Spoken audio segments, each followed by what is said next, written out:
Okay, good evening, everyone, and welcome to the CACRAO Virtual College Exploration for all North and South Carolina students, sponsored by the Carolinas Association of Collegiate Registrars and Admissions Officers, CACRAO, and StriveScan. Thank you all for joining us this evening. We're glad that you're here. Just to have a couple of quick announcements before our panelists get started. First, any participants can use the Q&A button on your screen to type your questions, and those will go to our presenters. You can type those at any point during the presentation. Your camera and microphone are off, so the panelists cannot see or hear you. And again, just use that Q&A function to communicate any questions that you have for them. This is just one of many of the different sessions that are happening this week through CACRAO and StriveScan, so be sure to check out the full schedule at cacrao.org. That's CACRAO.org. And this presentation is being recorded and will be available within about a week on that same website, cacrao.org, again, CACRAO.org. And I'd like to turn it over to our presenters, and we'll get started.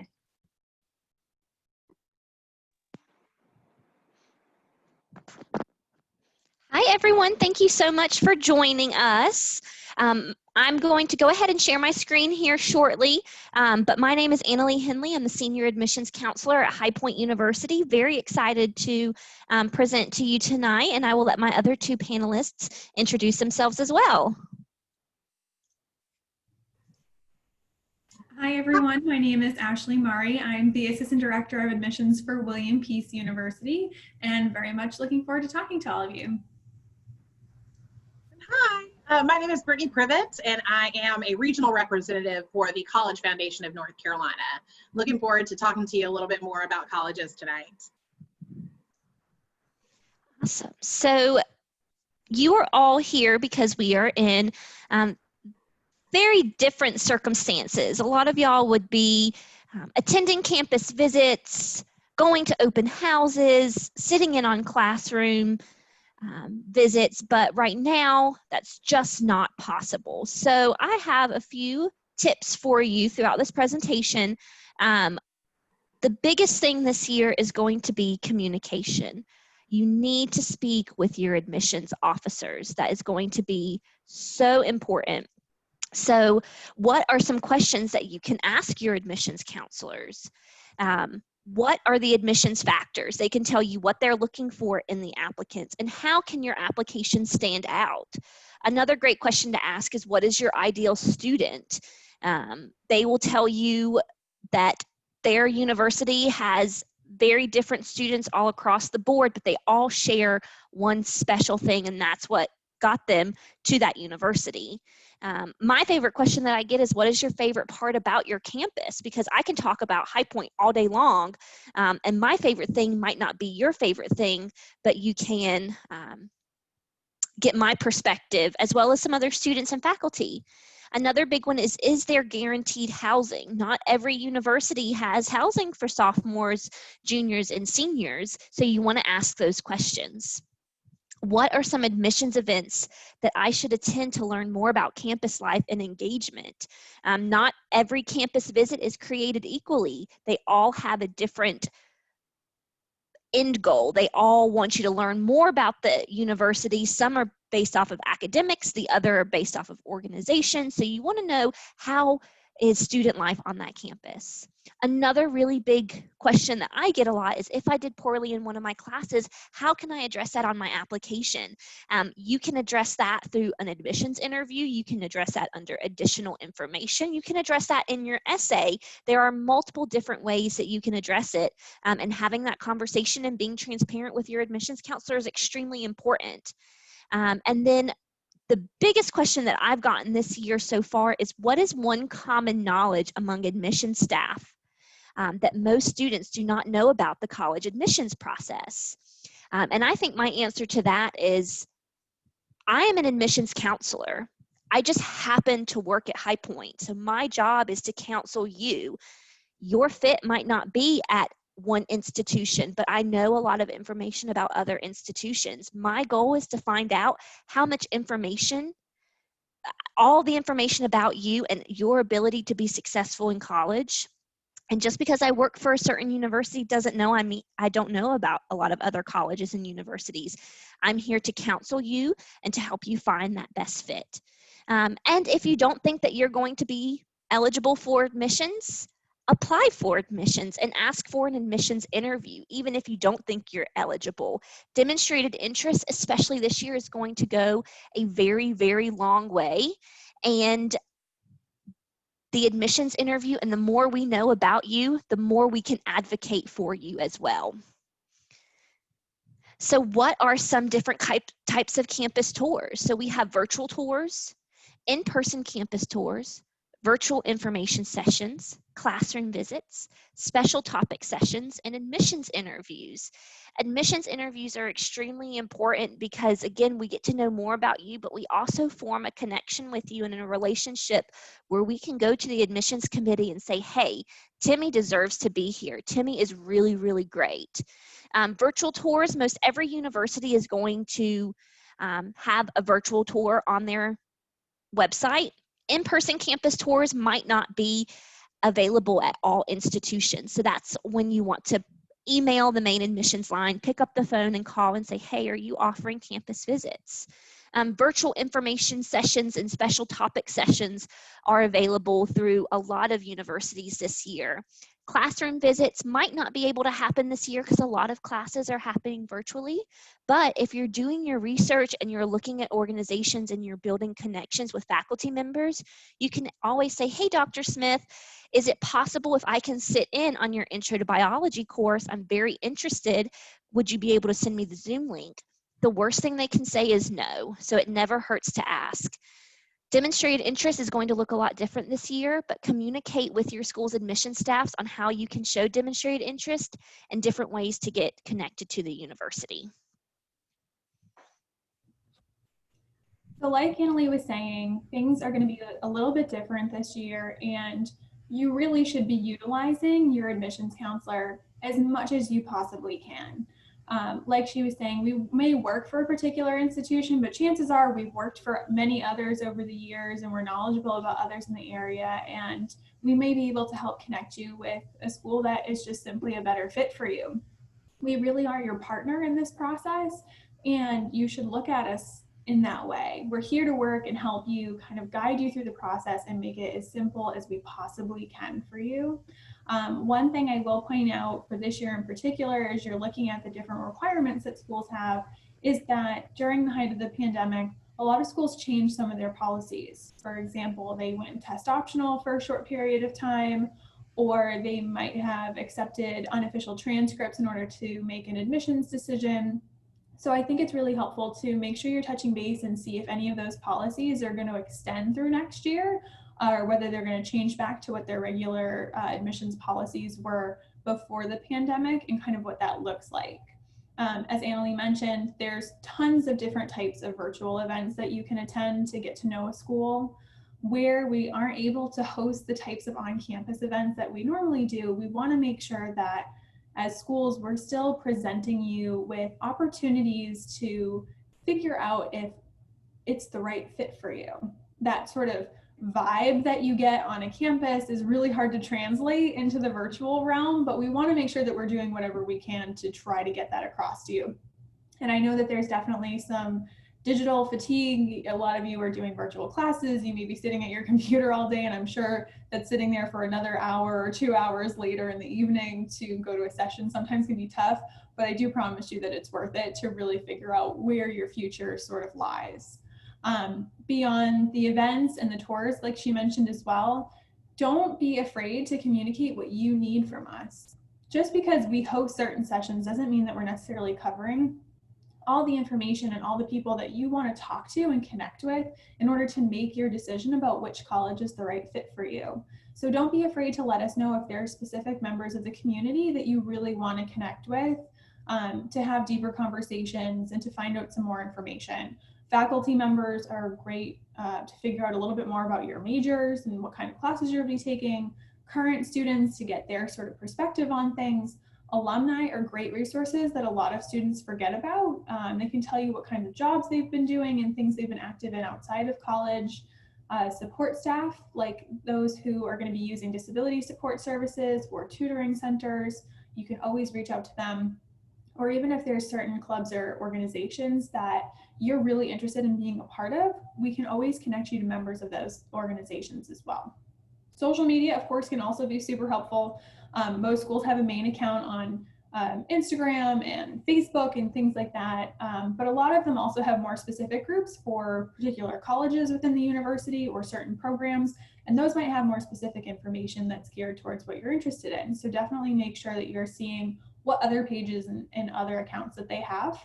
Instagram takeovers from students are also a really great way to get their perspective on things, and sometimes are a little bit more casual than the things that are put forth from administrators and staff members. There's also a lot of things that you can do at different stages. So for example, once you're accepted, a lot of schools will create accepted students groups. For example, William P.'s class of 2025, and that's a great way for you to connect with your fellow incoming students, find roommates, and start to really make those connections that you're going to have throughout the years to come. And there's also some specialty apps that are designed just for this process. So Zeme, for example, is one that looks very much like Instagram, but has a lot of chat rooms and ways for you to connect all along different stages. They also do some social events and programming, and that's all virtual as well. So lots of different options and ways that you can still try to get a feel for the universities that you're looking at, even when you can't necessarily come to campus.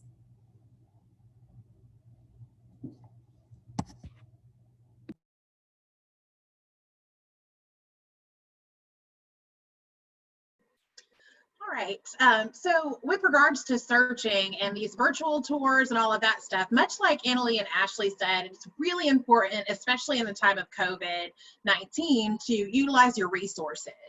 The College Foundation of North Carolina is a fantastic resource for students and families to kind of search schools, see what's out there, and find their best fit.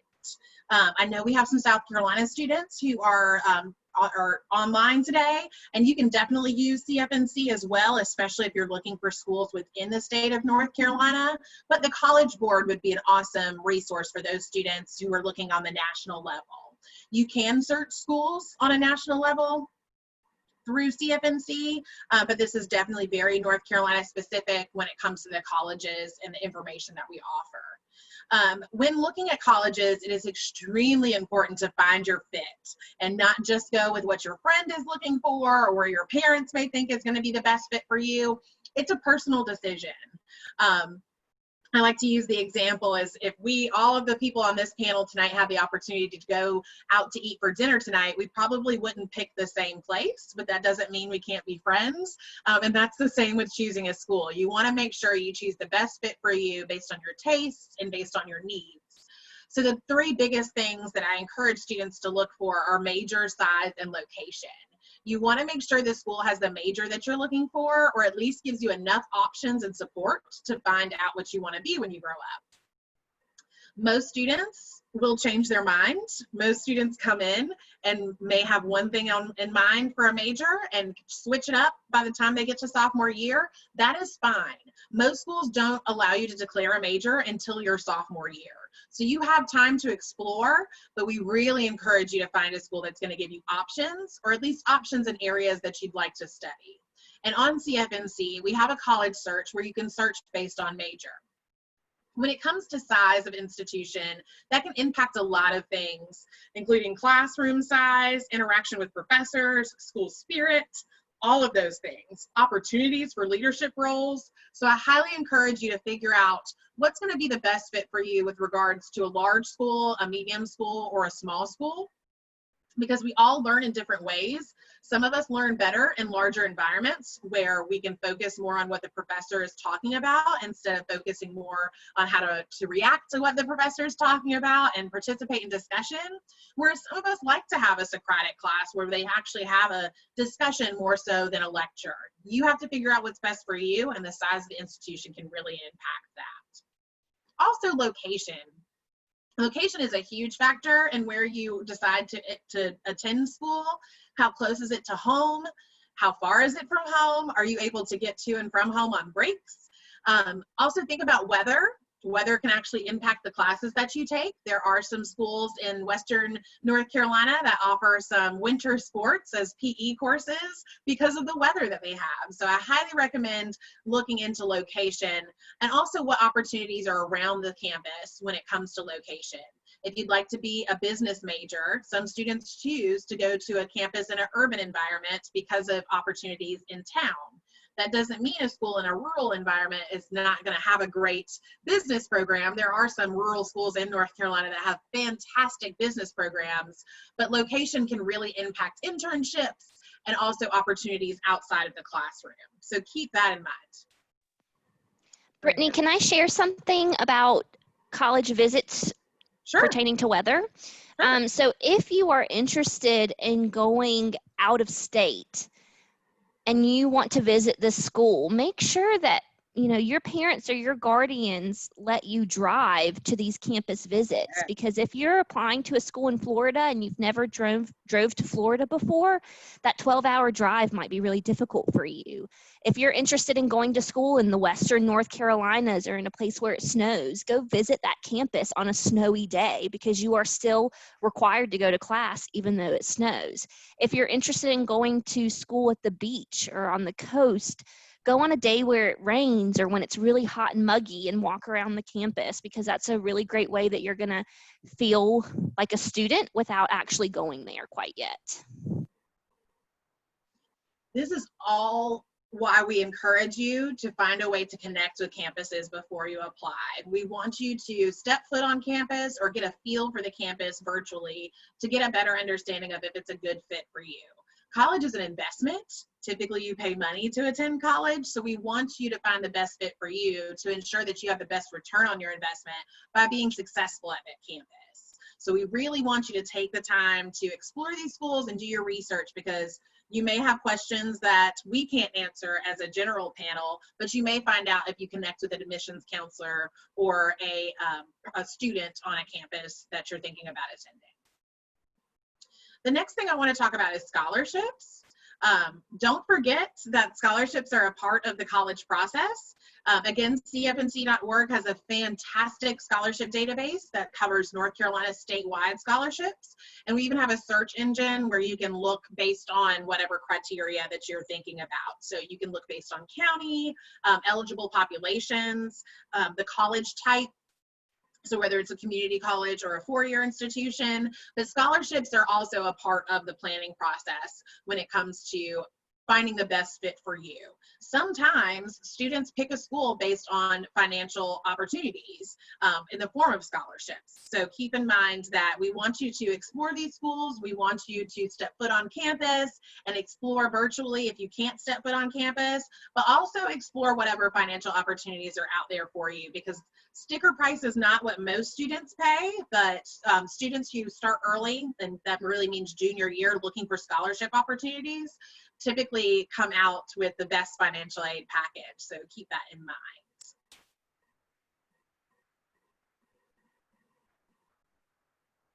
So here's our contact information and the institutions that we represent.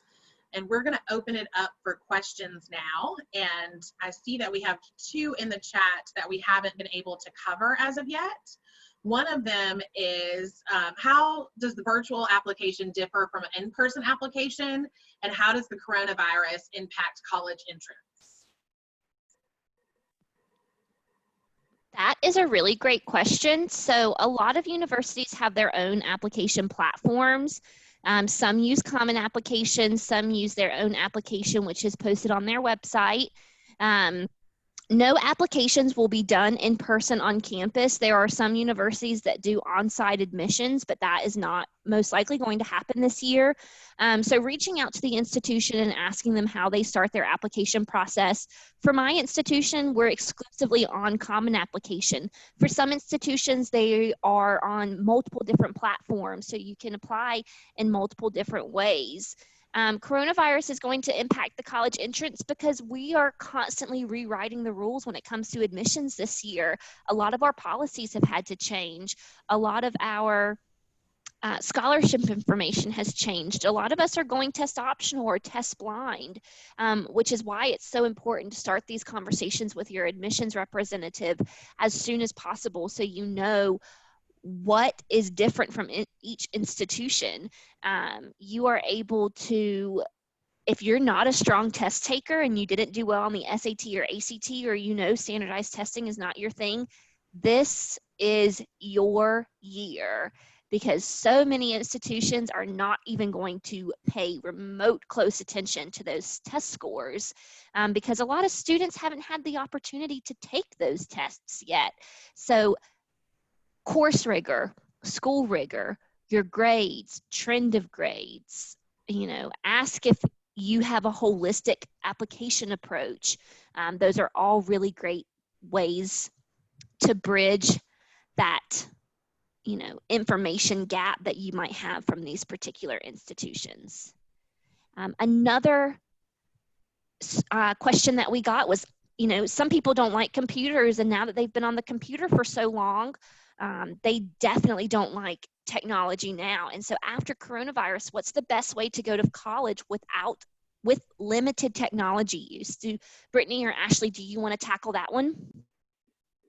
Sure. It really depends on the individual schools. Every school is doing such unique planning, and they're all approaching how they are bringing students to campus or choosing not to bring them to campus differently. William Peace, for example, is still open. We haven't had any issues with, large cases or anything like that. Our students are on campus, they're taking classes, so they're not relying completely on online courses if you're a person who prefers to have that personal touch.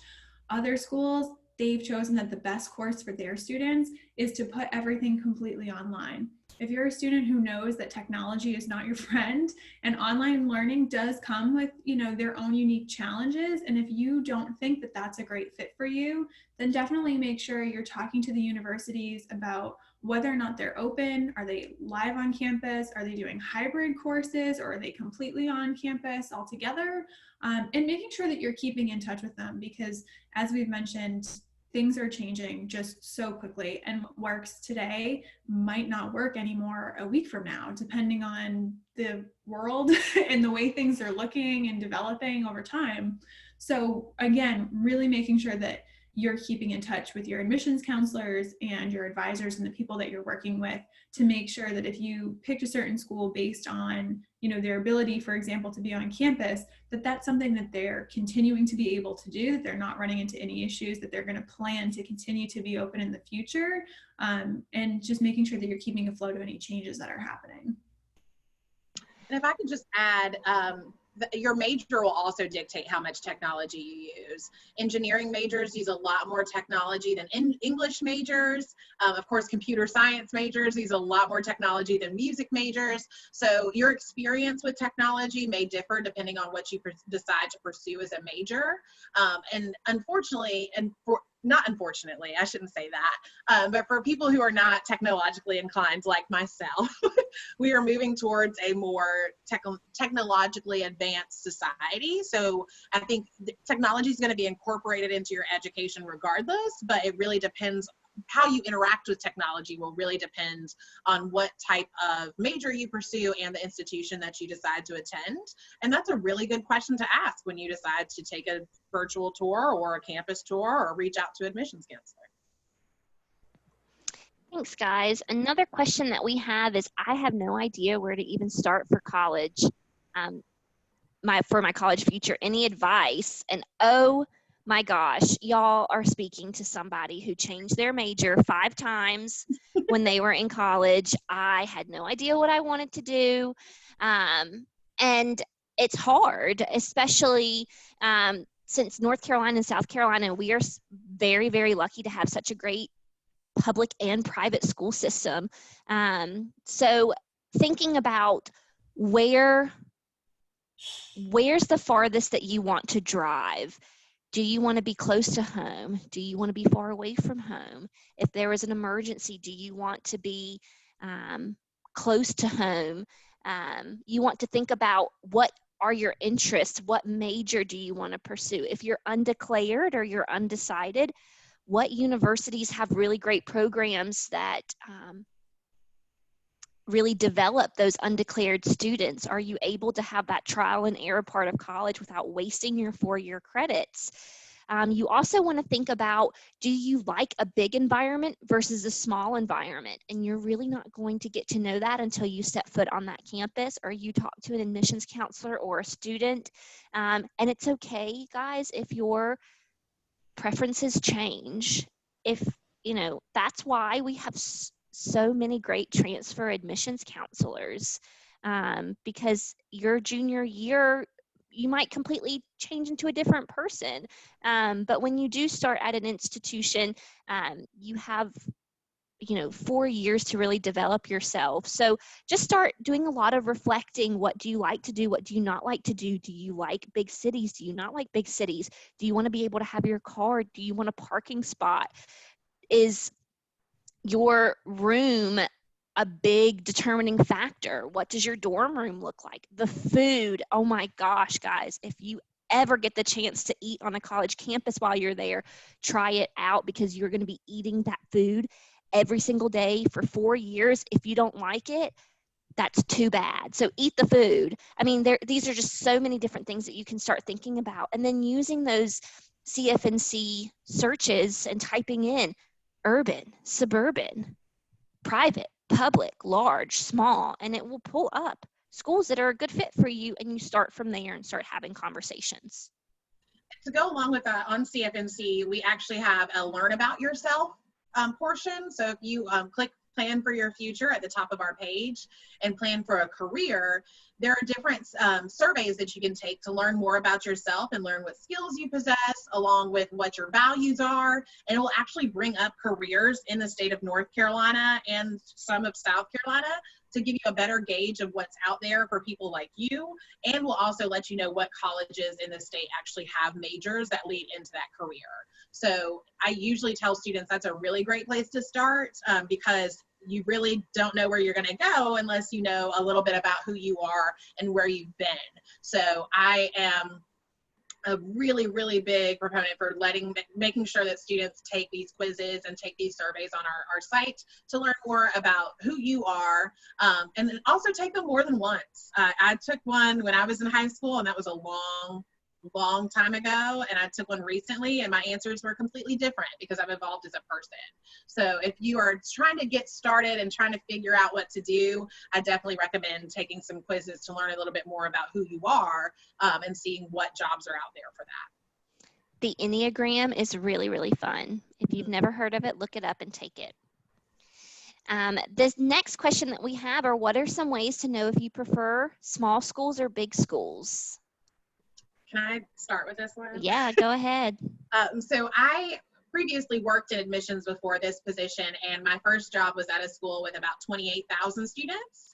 And then I also worked at a school with about 4,000 students. And I think the biggest answer to this one is definitely go visit and see how you feel when you step foot on a campus. You can always tell what a campus environment is going to feel like to yourself when you step foot on a campus. You can kind of feel it in the air. It's kind of like trying on a good pair of jeans. You just know that this is a good fit for you. So definitely step foot on campus. And then also think about, when you're in high school, what classes do you like the most? Do you like your larger classes? Do you like your smaller classes? Do you like to meet new people every day? Or would you rather like roll with your core kind of clique and roll with them for the rest of your college experience? Think about where you feel most comfortable. Do you feel more comfortable in a room full of people or alone in your bedroom? That's really going to help you figure out what's going to be the best size for you. I would also think about what opportunities you'd like on a college campus. A lot of times those leadership roles like student body president, starting a club or organization, stuff like that may be a little bit easier on a smaller school because you have less people to compete with for those opportunities. I will say on the other side of things, larger schools may have more resources. So it's really a catch-22 with that, and it's really a personal decision, but I would start thinking about what environment you feel the best in. Yeah, I would kind of echo that last sentiment too. I think it's almost, do you prefer to be a small fish in a really big pond, or do you want to be a bigger fish in a smaller pond? Because like Brittany was just saying, a larger school might have more resources, more clubs, more organizations, things that are going on, but you're there with a lot more students. So standing out, finding those leadership positions might be a little bit more tricky. Whereas a smaller school, you might have more of those opportunities pop up because you're not competing with quite as much. I will tell you, I was a transfer student. I went to a very, very large public university, and I took a class in an auditorium with 300 students, and I graduated from a school where my senior level classes were with 10 or 12 students, and we're really close knit. So if you do have the opportunity to visit a class, and again, this year is a little bit different, it may be in a virtual space, but there are many schools that are still trying to do some on-campus opportunities. If you have the ability to do that, I certainly do recommend that as well, or connecting with some of those classes, because immediately the vibe of the class, the energy level, the whole feeling changes instantly when you walk into a 300-person auditorium versus a 12-person kind of intimate class setting.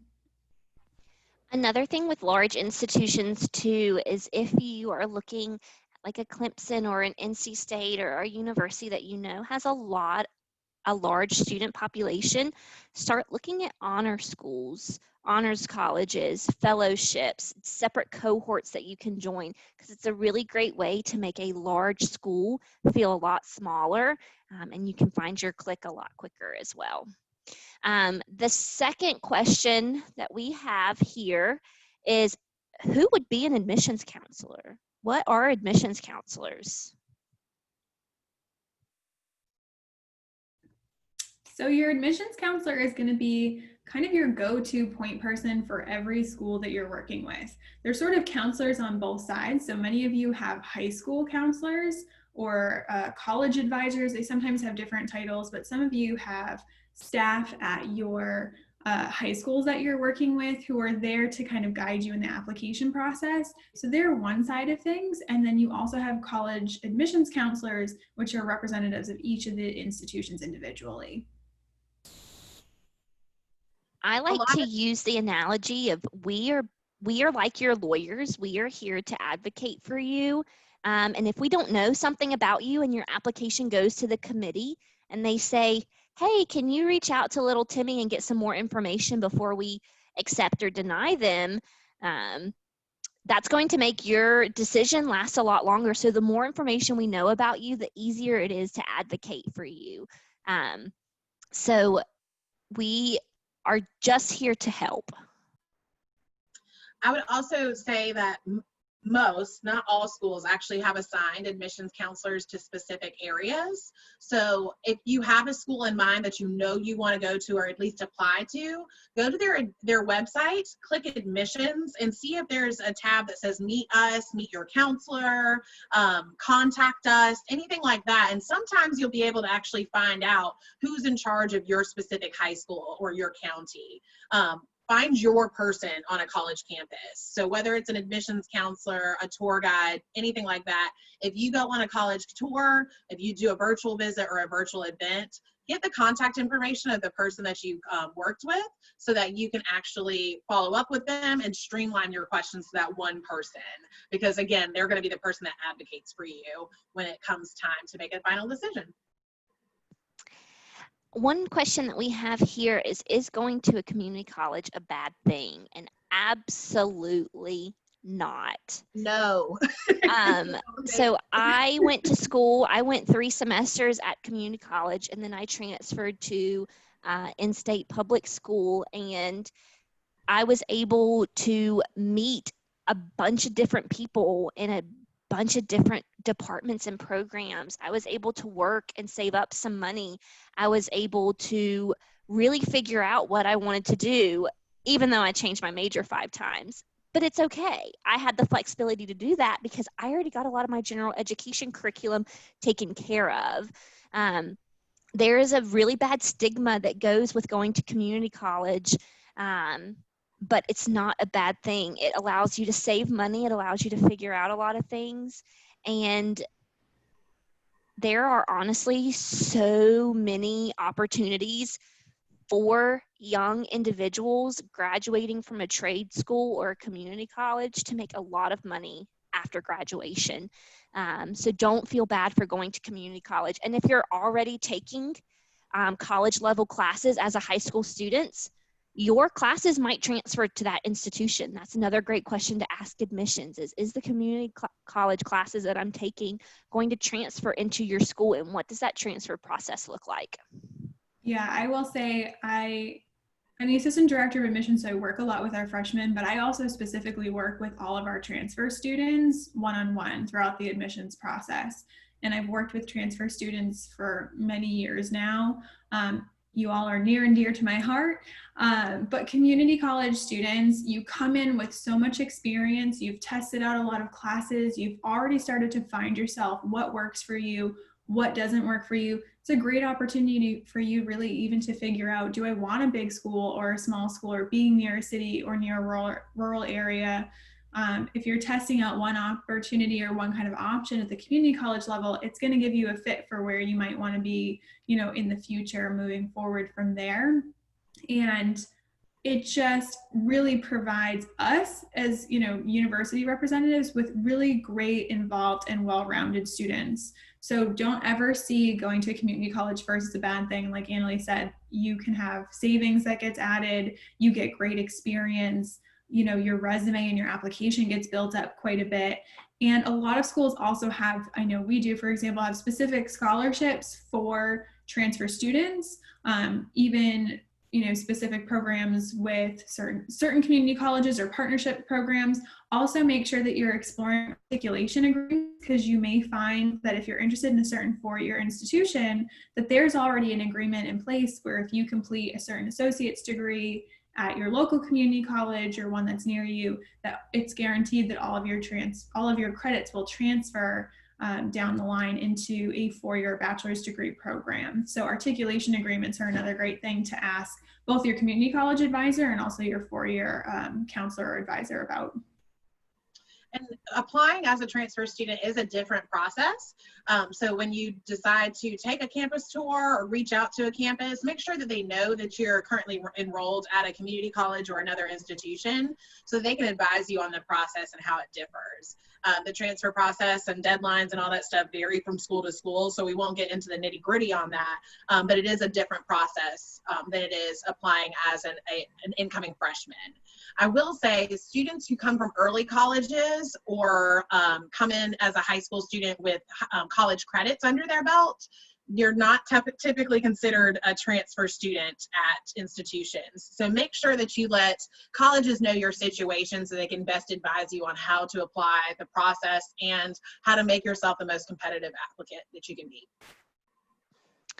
A question that we have here is, for a student graduating in 2022, how early can he or she apply for an admissions interview, or what are the prerequisites to apply for admissions interviews? So you can apply to a university as a high school senior, but it's never too early to start reaching out to the admissions staff to start building those relationships. You can start a campus tour as early as freshman year if you would like. I always suggest my students, if you're going to come early, like in sophomore or junior year, when you are a senior, do another campus tour, because a lot of institutions change in the summer. So there's a lot of construction. There's a lot of just different layouts that happen. So it's good to see campus fresh and brand new, so you're able to really connect with it your senior year. And it's a very different mindset going in as a prospective student. And then if you visit after you apply and are admitted, then you're an admitted senior. They want you there. You are going to be a potential member of their freshman class. So going to visit, sit down on a bench and envision yourself on that campus. So there's different mindsets to how early or how late you go to a campus tour. And a lot of schools don't actually offer interviews. So there are a good deal of schools that do offer interviews. But if you would like to plead your case or explain a little bit more about yourself that you don't feel like there's a place on the application to do so, it's okay to just say, I'd like to meet with one of your admissions counselors to talk a little bit more about my application and how to make it competitive. And you can do that as early as second semester junior year. I wouldn't recommend doing it earlier than that because you still want to remain fresh in those in the admissions office's mind. But if a school says that they don't do interviews, that doesn't mean that you can't meet with a counselor or sit down and have a meeting to see what's going on. I've had plenty of students who were kind of on the borderline, and once I met with them, I got a little more insight into what they experienced in high school and had a lot more confidence that they would be successful at my campus and admitted them. So meeting with and building those relationships with admissions counselors and admissions offices will, again, help us get to know a lot more about you and make the best decision possible. And I just a random disclaimer, there is a transfer session tomorrow at 10 a.m. So if you have questions specifically about transferring, there's a little plug tomorrow at 10 a.m. Tune in. And we have about 5 more minutes. So if you have any questions that you really want to get answered, you can put them in the chat box. And then we will get a transcript of all of these questions and who they come from, so we can reach out to you personally. So in the next 4 minutes, go ahead and get your questions in as soon as possible, and then we can answer them for you. But the last question that we have here is there a way to tell what kind of class rank reporting method your school uses? An institution has different review guidelines. For example, my institution doesn't look at class rank because we have students from all 50 states. Each school weighs and ranks differently, and some of my schools don't even do student rank. So that's a really great question to ask your particular admissions counselor with what school you're applying to.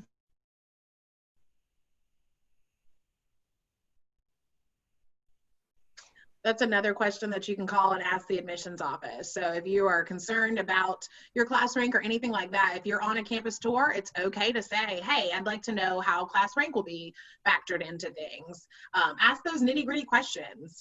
The people who work in admissions want to answer your questions, and they're paid to answer your questions, so utilize them as resources.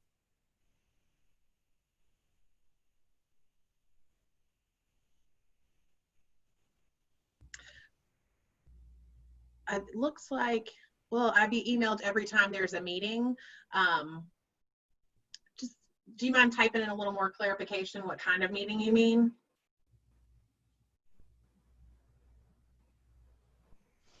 There are also a lot of really great sessions that are going on through CACRAO. So check their website and see what type of panels are going on. Each topic is going to be different, but a lot of the information is going to translate and transfer into different topics. So check the CACRAO website, register, and then our individual information sessions for our specific institution is on this slide as well. And I'll just add quickly, I know there was some questions about transfers, and I know we have the panel tomorrow morning at 10 a.m. about that, but CACRAO is also hosting a whole nother session of panels just like these that are targeted specifically for transfer students. They're going to look very, very much like this in October, so keep an eye out for those as well.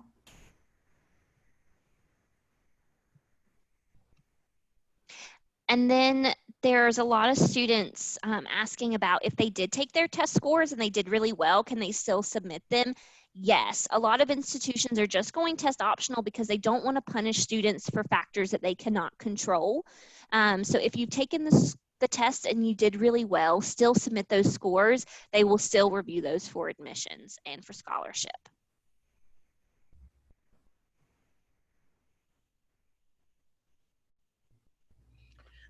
And if you have questions about how to sign up for more sessions, I would go back to the source where you got information about this session, and there should be a master list of what's going on.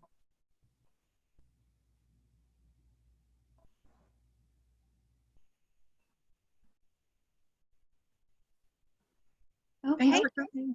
Yeah, so thank you to all of our panelists for this great session. And again, the questions will be made available to them.